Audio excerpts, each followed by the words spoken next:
சேட்டு பையன் விளாக்ஸில் எல்லாருக்கும் வணக்கம் கைஸ். இன்றைக்கி பார்த்தீங்கன்னா நம்ம எங்கே இருக்கோம்னு பார்த்தீங்கன்னா ஹாஸ்பிட்டல் வந்திருக்கோம் கைஸ். என் மாமனாருக்கு உடம்பு சரியில்லை. அது மட்டும் இல்லாமல் பார்த்தீங்கன்னா ராஜஸ்தானுக்கு வந்து செம்ம ஹை அலர்ட்டில் கொடுத்துருக்காங்க. ஏன்னா இந்தியா வர்சஸ் பாகிஸ்தானுக்கு ஏதோ சண்டை போயிட்டு இருக்குது.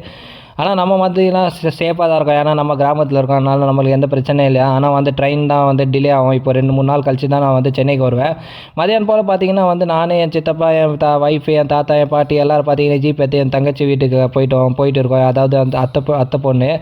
ஏன்னா அத்தை பொண்ணு கல்யாணம் கைஸ். அதனால் ஸ்ட்ரைட்டாக வந்து நாங்கள் எல்லாம் மதியானம் கிளம்பி ஸ்ட்ரைட்டாக வந்துட்டோம். இங்கே வந்து பார்த்தா என் அத்தை பையனும் வேறு லெவல் ரெடியாக இருந்தால். ஏன்னா அவனுக்கு 2 நாள் கழிச்சு அவனுக்கு கல்யாணம். சரி, அதுக்கப்புறம் பார்த்தீங்கன்னா இங்கே என்ன ஃபங்க்ஷன் போயிட்டு இருக்குன்னா மாமா வீட்டு சைட்லேருந்து பொண்ணுக்கு ட்ரெஸ் கொடுப்பாங்க. அந்த ஃபங்க்ஷன் தான் போயிட்டு இருக்குது. சரி, கொஞ்ச நேரம் அந்த ஃபங்க்ஷனை வந்து பார்த்துட்டு அதுக்கப்புறம் பார்த்தீங்கன்னா சாப்பாடு ரெடி ஆயிடுச்சு. சரி, நம்ம ஸ்ட்ரைட்டாக சாப்பிட கிளம்பிட்டோம் கைஸ். ஜிலேபி, குலாப் ஜாமுன் வேறு லெவலில் சாப்பாடு இருந்தது. சாப்பிட்டு முடிச்சு திரும்பி வர வழியில் பார்த்தீங்கன்னா நாங்கள் அப்படியே சன்செட் என்ஜாய் பண்ணிட்டு வந்தோம்னால காலையில் மழை பெய்கிற மாதிரி இருந்தது. சாயந்தரம் வந்து இப்படி வெயில் அடிக்குதுன்னு வந்து சன்செட் அப்படியே வீடியோ எடுத்துட்டு அதுக்கப்புறம் வீட்டுக்கு வந்ததுக்கப்புறம் சித்தப்பா வந்து அவர் வந்து குஜராத் போனோம்னு சொன்னார். ஏன்னா வந்து எப்போ ட்ரெயினை கூட நிறுத்திடுவாங்கன்னு சொல்லி அவர் பயந்து குஜராத் கிளம்பிட்டார் திரும்பி.